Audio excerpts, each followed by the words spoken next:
क्या आप भी किसी भाई से नाराज हैं?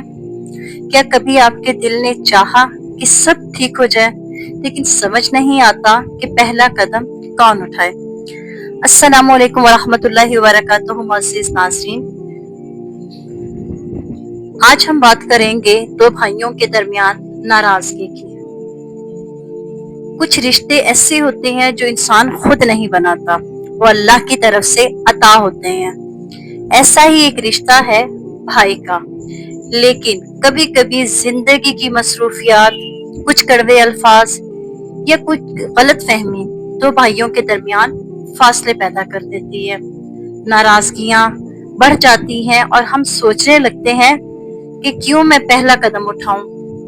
मगर क्या आप जानते हैं कि रसूल अल्लाह सल्लल्लाहु अलैहि वसल्लम ने फरमाया, किसी मुसलमान के लिए जायज नहीं कि वो अपने भाई से 3 दिन से ज्यादा नाराज हो।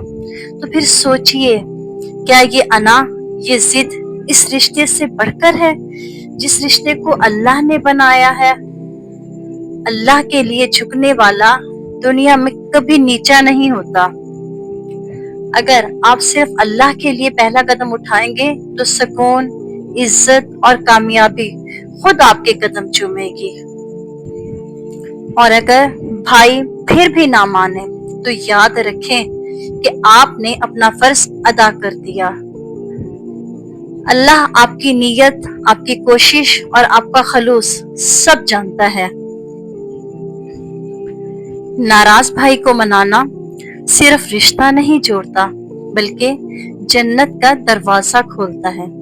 अगर आपको हमारी ये वीडियो पसंद आए तो हमारे चैनल को लाइक, शेयर और सब्सक्राइब करना ना भूलिएगा, ताकि आने वाले नए नोटिफिकेशन आपको जल्द से जल्द मिल जाए। अपनी दुआ में याद रखिएगा। जज़ाकल्लाहु खैरन कसीरा फिद दुनिया वल आखिरा।